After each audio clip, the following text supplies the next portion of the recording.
आइए सुनते हैं ये कहानी, जिससे अपनी ज़िंदगी के कुछ मतलब भी हल होते हैं। एक रहस्यमय नगर में बहुत पहले एक बहुत ही प्रतिभाशाली युवक रहा करता था। बहुत तेजस्वी, बहुत साहसी, अपने लोगों के लिए, उनकी भलाई के लिए कुछ भी करने को तैयार रहने वाला। नगर का एक राजा था। राजा भी अपनी प्रजा से बहुत प्रेम करता था। राजा की एक पुत्री थी, उतनी ही सुयोग्य, उतनी ही सुशील। बहुत ही प्रसन्नतापूर्वक पूरा राज्य चल रहा था। लेकिन प्रसन्नता का अध्याय, सुख की कथाएं बिना किसी खलनायक के, बिना किसी दुर्घटना के कहानी नहीं बनती। तो इस बहुत ही खुशहाल शहर में, खुशहाल राज्य में एक दिन अंधेरा छा गया। रात हुई, सवेरे सूरज नहीं उगा। सूरज नहीं उगा तो नहीं उगा।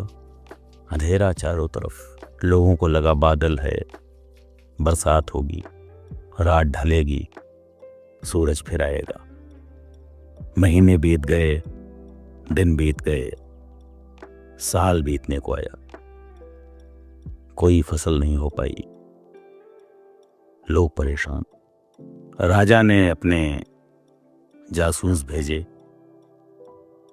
तो पता लगा एक राक्षस है जिसने इनके शहर का सूरज चुरा लिया है। बहुत से सेनापति, सेना नायक, योद्धा उस राक्षस से युद्ध करके सूरज को वापस लाने के लिए राजा ने भेजे। योद्धा जाते बड़े उत्साह से, वापस नहीं आते। योद्धा भी सूरज की तरह ही खो जा रहे थे।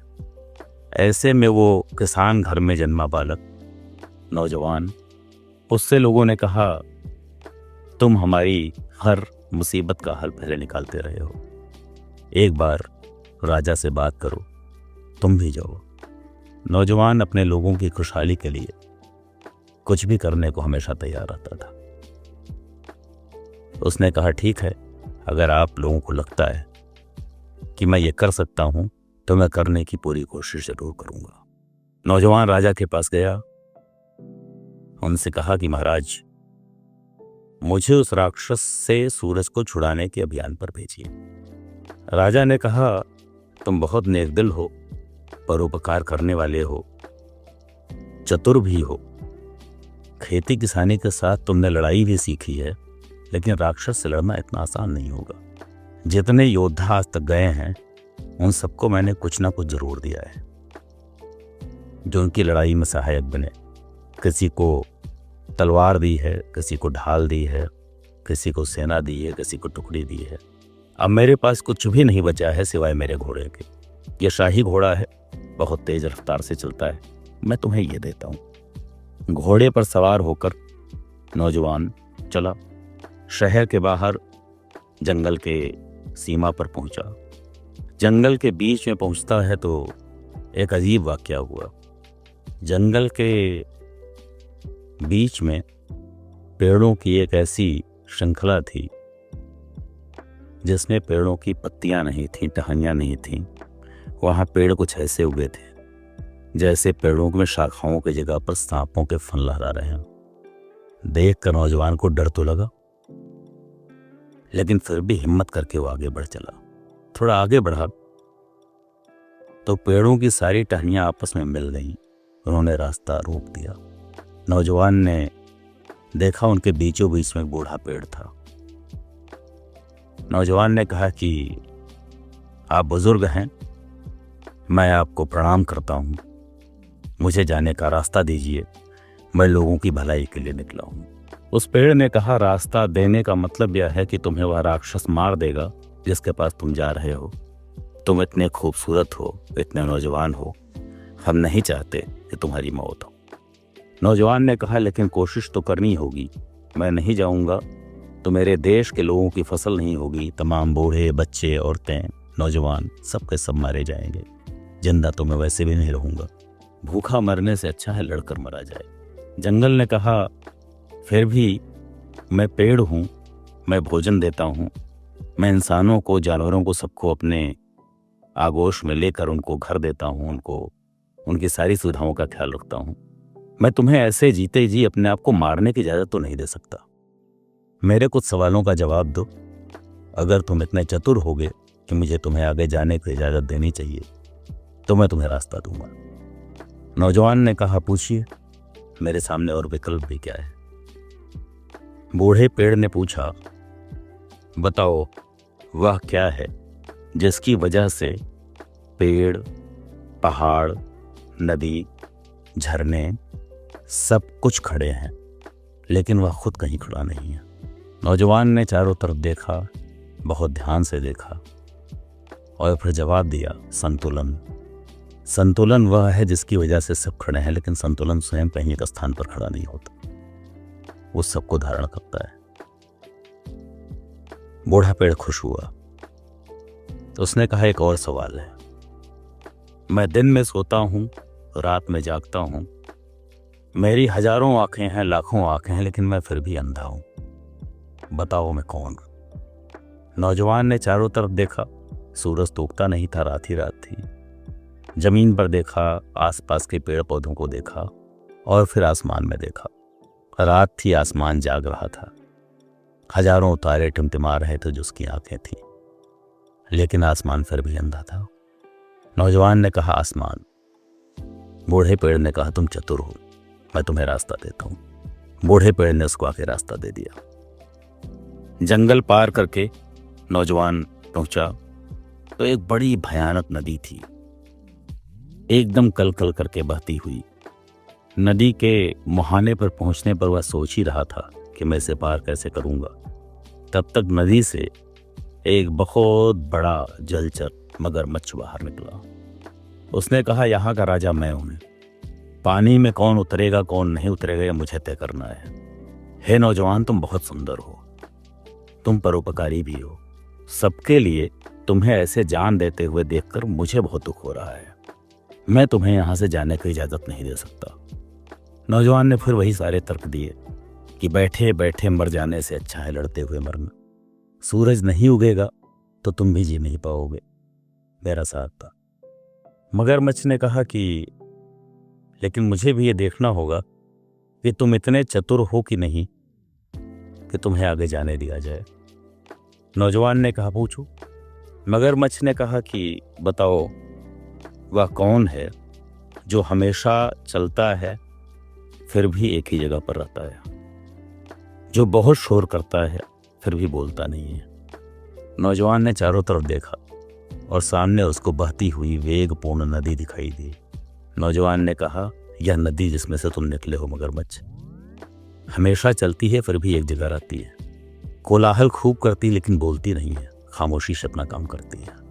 मगरमच्छ ने कहा कि तुम चतुर हो, अपने आसपास की चीजों को ध्यान से देखते हो। यह ध्यान रखना कि राक्षस का जो चेहरा तुम्हें दिखता है उसका असली चेहरा नहीं है। चलो मैं तुम्हें ले चलता हूं। मगरमच्छ ने उसको घोड़े के साथ अपनी पीठ पर बैठाया, नदी के उस पार पहुंचा। वहां एक राक्षस था। राक्षस के हजारों सर थे। राक्षस ने नौजवान को देखा, कहा, तुम बहुत चतुर हो, मेरी उम्मीद के खिलाफ तुम एक किसान के बेटे हो फिर भी यहां तक आ गए। सूरज मैं तुम्हें तभी दे सकता हूं जब तुम मुझे युद्ध में हरा दो। नौजवान ने तलवार कसी, ढाल कसी, घोड़े पर बैठा, राक्षस से युद्ध करना प्रारंभ किया। एक एक कर राक्षस के सभी सर काट डाले। एक भयानक आवाज के साथ राक्षस गिर पड़ा और गिरते ही गायब हो गया, लेकिन सूरज का कहीं था पता नहीं। नौजवान घबराया। जो राक्षस की गुफा थी उसमें घुसा तो उसने देखा राजकुमारी वहां एक पिंजरे में कैद थी। राजकुमारी ने कहा कि वो राक्षस की देह में मैं ही थी, मैं यहां खुद ही कैद हूं, एक जादूगर ने मुझे कैद किया हुआ है। सूरज को मैंने नहीं, जादूगर ने चुराया है। मुझे आजाद करो, इस गुफा के और भीतर वो जादूगर है, उससे सूरज को छुड़ाना होगा, लेकिन जादूगर जैसा दिखता है वैसा है नहीं। राजकुमार ने राजकुमारी को कैद से आजाद कराया तो राजकुमारी ने उसे एक ताबीज दी, कहा, इसे अच्छे से बांध लो जिससे जादू तुम्हारे ऊपर असर न करे और तुम जादूगर से बच सको। नौजवान राजकुमारी के साथ आगे बढ़ा तो देखा वो दुष्ट जादूगर सूरज को अपनी और चोरी की हुई चीजों के साथ लेकर एक कुर्सी पर बैठा हुआ है। राजकुमारी और इसको आते हुए देखकर बड़ी जोर से हंसा। उसने कहा, आखिर तुम आ ही गए, लेकिन फिर भी तुम मुझसे जीत नहीं पाओगे, क्योंकि सूरज किसी औरत के हाथ में महफूज रह सकता है, तुम्हारे हाथ में नहीं रह पाएगा। इसको वापस ले जाने के लिए कोई स्त्री चाहिए। जहां भी जीवन जन्म लेता है वह स्त्री की कोख होती है। सूरज केवल ताप देता है, चाहे धरती हो, चाहे नदी हो, चाहे महिला हो, चाहे जो भी हो। सृजन की समस्त शक्तियां स्त्री के पास हैं। सूरज को अर्थपूर्ण वही बनाती हैं। नौजवान ने कहा, मेरे साथ राजकुमारी है, सूरज को मैं इसकी मदद से ले जाऊंगा। जादूगर ने कहा, ठीक है, सूरज को छीन लो मुझसे। नौजवान आगे बढ़ा। जादूगर से लड़ाई हुई। जो नौजवान पहले इतने भयानक राक्षस को हरा चुका था, उसे जादूगर को हराना बड़ी बात नहीं थी। उसने जल्दी ही जादूगर पर काबू पा लिया, उसे बंदी बनाया। जब बंदी बनाकर उसको बांधा तो जादूगर बड़ी जोर से हंसा। जादूगर ने कहा, तुम्हें क्या लगता है तुम मुझे हराकर वापस जा सकते हो? जो राजकुमारी तुम्हारे साथ आई है ये मेरा ही जादू है। जो ताबीज जिसने तुमको दिया था, उस ताबीज को पहनने वाला मेरे जादू के वश में आ जाता है, और जैसे ही मैं अपनी इस कुर्सी से उठता हूँ, जिससे उठाकर तुमने मुझे खंभे से बांध दिया है, उसकी मौत हो जाती है। ये कहकर जादूगर जोर से हंसा। लेकिन देखते ही देखते जो राजकुमारी साथ में आई थी जमीन पर गिरी और तड़प कर मर गई। दरअसल नौजवान हमेशा दूसरों के बारे में सोचने वाला इंसान था। जब राजकुमारी ने उससे कहा था कि जादूगर के जादू से बचने के लिए ये ताबीज पहनना जरूरी है, तो नौजवान को लगा, जादूगर से तो मैं खुद ही लड़ लूंगा, और मुझसे ज्यादा इस राजकुमारी की जान बचाने का मेरे ऊपर दायित्व तो होना चाहिए, क्योंकि मेरे साथ आई है। उसने चुपके से वह ताबीज राजकुमारी के गले में डाल दिया था। जादूगर की बनाई हुई वो राजकुमारी गिरी और मर गई। जादूगर की आंखें भयातुर हो चली।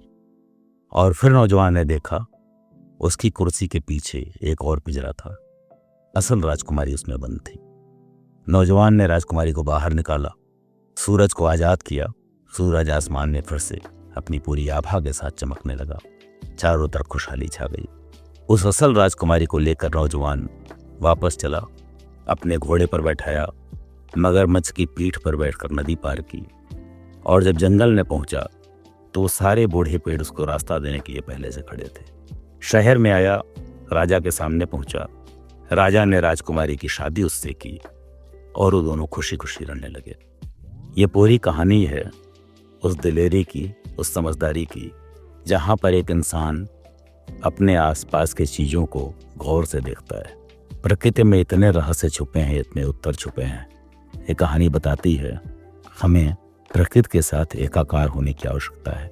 हमारी सभी समस्याओं के समाधान वहां से हमें मिलते हैं, और जो अपनी जान से ज्यादा जो उसके साथ है, उसकी जान बचाने की परवाह करता है, उसकी जान खुद ही बचती है।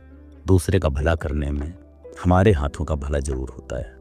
एक बड़ी प्रसिद्ध पंक्ति है कि हम जब दूसरे का भला करते हैं तो हमारा भला खुद होता है।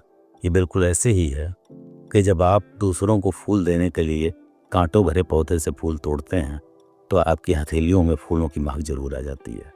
महकते रहिए, चाहते रहिए, आबाद रहिए, दूसरों का भला करते रहिए। उम्मीद के साथ, इसी संदेश के साथ आज की ये बात को हम विराम देते हैं। भगवान आपका कल्याण करें। महादेव आपके साथ हों। हर हर महादेव।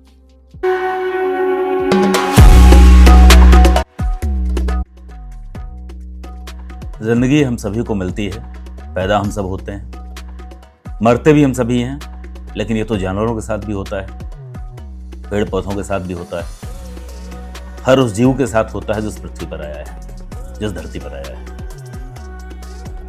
इंसान के पास एक बहुत ही खूबसूरत जो तोहफा दिया है भगवान ने हमें, वह है अपने मन पर नियंत्रण कर सकने की शक्ति और मन को समझने की शक्ति।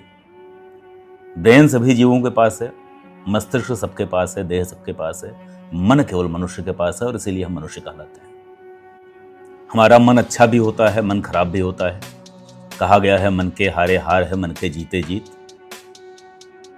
तो यह मन अच्छा कैसे हो, यह मन अच्छी दिशा में कैसे जाए, इसके लिए बहुत सारी कहानियां हैं, बहुत सारे रास्ते हैं जो हमारी सभ्यता, हमारी संस्कृति हमें सिखाती है, सनातन धर्म हमें सिखाता है, सनातन कथाएं हमें सिखाती हैं। उन कथाओं में इतनी बातें निकलती हैं जिनका कुछ मतलब होता है, कुछ मतलब की बातें होती हैं, कुछ बातों का मतलब होता है।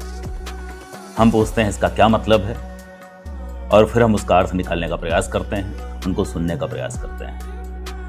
जब हम कथाएं सुनेंगे तब मतलब की बातें होंगी, तब बातों का मतलब भी निकलेगा और जिंदगी का मतलब भी समझ में आएगा। तो आइए सुनते हैं जिंदगी की इन्हीं कहानियों को मेरे साथ। मेरा जो नाम मेरे माता पिता ने रखा है विश्वभूषण है। महादेव की कृपा से हम इन कथाओं को, इन अर्थों को और इन मतलब की बातों को सुनते हुए अपने जिंदगी का मतलब खोजने का प्रयास करेंगे। तो यही हमारे इस कार्यक्रम का उद्देश्य है।